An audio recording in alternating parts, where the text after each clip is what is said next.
Halo semuanya dan selamat datang. Oke, hari ini kita bakal ngobrolin sesuatu yang jujur aja kayaknya kita semua pernah ngerasain deh. Gimana caranya biar hidup ini nggak cuma sekedar ya gitu-gitu aja, kayak rutinitas doang.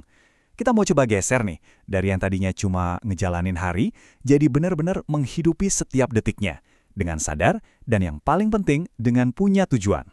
Coba deh, pernah nggak sih kamu ngerasa udah di akhir hari nih, terus tiba-tiba mikir, tadi seharian ngapain aja ya gue?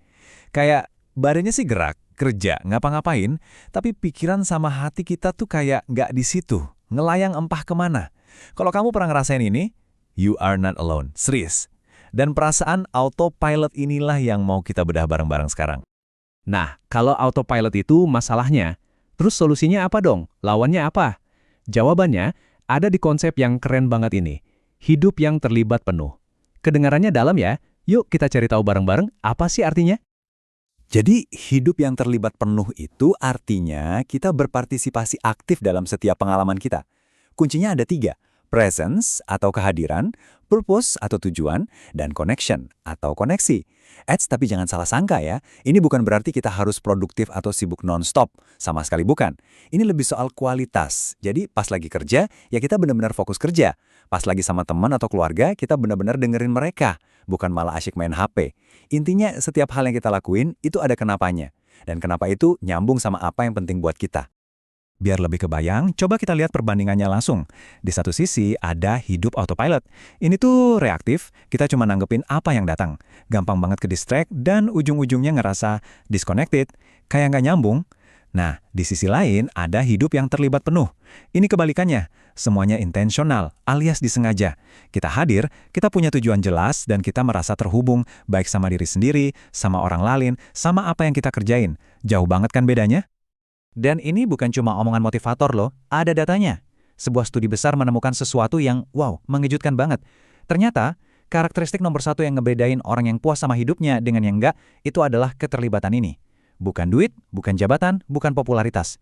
Tapi sesimpel, seberapa aktif kita ikut main di dalam cerita hidup kita sendiri. Coba deh renungin sebentar. Dalam banget kan artinya? Oke, keren banget konsepnya. Terus, gimana mulainya? Nah, anggap aja kita lagi mau bangun rumah. Apa yang paling pertama dan paling penting? Tentu fondasinya kan? Fondasi harus kuat. Nah, fondasi untuk membangun hidup yang terlibat penuh ini cuma satu. Kenali diri kita sendiri. Benar-benar kenal, sampai ke dalam. Bagian pertama dari fondasi itu adalah values atau nilai-nilai kita. Coba deh, ambil waktu sebentar, tanyain ke diri sendiri.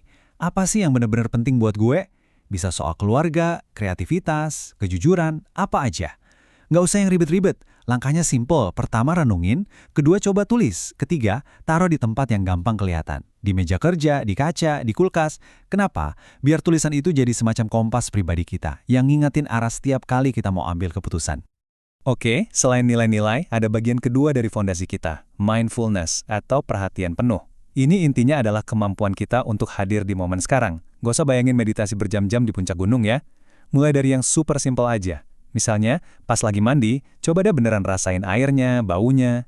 Atau pas makan siang nanti, coba makan tanpa sambil nonton atau main HP. Nikmatin setiap suapannya. Latihan-latihan kecil kayak gini tuh ibarat nge-gym, tapi buat otot fokus kita. Sip, fondasi kita udah mulai kuat nih. Sekarang, saatnya kita bangun pilar-pilarnya. Ada 2 pilar utama yang bakal nopang rumah kehidupan kita ini, yaitu terhubung dan tumbuh. Pilar yang pertama, terhubung secara otentik. Simpel aja, kita ini kan makhluk sosial. Kita butuh orang lain. Jadi, pilar ini adalah soal membangun hubungan yang beneran, yang tulus, bukan cuma sekedar kenal di permukaan. Faktanya, ada sebuah kesimpulan kuat yang bilang, hubungan yang kuat adalah salah satu prediktor kepuasan hidup yang paling dapat diandalkan. Jadi ini bukan soal jumlah followers, tapi soal kedalaman hubungan kita. Investasi waktu dan energi kita ke orang-orang terdekat itu worth it banget. Lanjut ke pilar kedua, tumbuh berkelanjutan. Coba bayangin hidup kita bisa jadi stagnan dan ngebosenin kalau kita berhenti belajar. Rasa penasaran, keinginan buat nyoba hal baru, itulah yang bikin hidup kita tetap hidup, dinamis, dan seru. Terus gimana caranya biar kita terus tumbuh? Ada beberapa tips nih. Coba deh adopsi pikiran seorang pemula yang selalu penasaran sama segala hal. Banyak baca, banyak nanya. Beraniin diri buat keluar sedikit dari zona nyaman. Mungkin coba hobi baru atau belajar skill baru. Intinya, jangan pernah berhenti jadi orang yang mau tahu. Oke, fondasi udah siap, pilar-pilarnya udah berdiri tegak. Nah, sekarang bagian yang paling seru, aksinya. Gimana kita ngehidupin semua ini di keseharian kita? Kuncinya ada di tindakan-tindakan kecil yang kita lakukan dengan sengaja. Ada satu cara mikir yang simpel banget, tapi ngena. Bayangin, setiap pilihan harian kita itu ada dua jenis. Ada yang namanya langkah mendekat, yaitu semua tindakan yang bikin kita makin dekat sama nilai-nilai kita. Misalnya, nelpon orang tua atau ngerjain tugas yang penting. Terus, ada langkah menjauh. Ini kebalikannya, kayak nunda-nunda pekerjaan atau ngehindarin obrolan penting. Tujuannya gampang. Setiap hari usahain lebih banyak langkah mendekatnya. Ngomongin langkah mendekat, ada satu kondisi yang rasanya paling juara. Namanya flow state. Pernah nggak sih kamu lagi ngerjain sesuatu, terus saking asiknya kamu sampai lupa waktu, lupa makan, lupa segalanya? Nah, itulah flow. Bisa pas lagi olahraga, main musik, nulis, atau bahkan masak. Menciptakan momen-momen flow ini adalah cara paling ampuh buat ngerasa benar-benar terlibat dan hidup. Tapi, buat bisa ngelakuin semua itu, kita butuh bensin kan? Kita butuh energi. Nah, disinilah pentingnya kesejahteraan kita. Ingat ya, ngurus diri itu bukan egois, itu adalah syarat utama. Cukup tidur, nutrisi yang bagus, olahraga, istirahat, semua itu adalah bahan bakar yang kita butuhin supaya punya tenaga buat jadi versi terbaik dari diri kita setiap hari. Alright, kita udah hampir sampai di akhir nih. Satu hal yang super penting buat diingat. Membangun hidup yang terlibat penuh ini bukan proyek yang ada deadline-nya. Ini bukan garis finish. Ini adalah sebuah perjalanan. Sebuah latihan yang kita lakuin terus-menerus hari demi hari. Jadi, kalau mau dirangkum, ada 3 hal penting yang bisa kita bawa pulang dari obrolan kita hari ini. Pertama, mulai dari fondasi. Kenali nilai-nilai kamu dan latih kehadiranmu. Kedua, bangun pilarnya. Bangun koneksi yang berarti dan jangan berhenti bertumbuh. Dan ketiga, yang paling penting, ambil tindakan. Setiap hari, ambil langkah mendekat yang bikin kamu makin jadi orang yang kamu inginkan.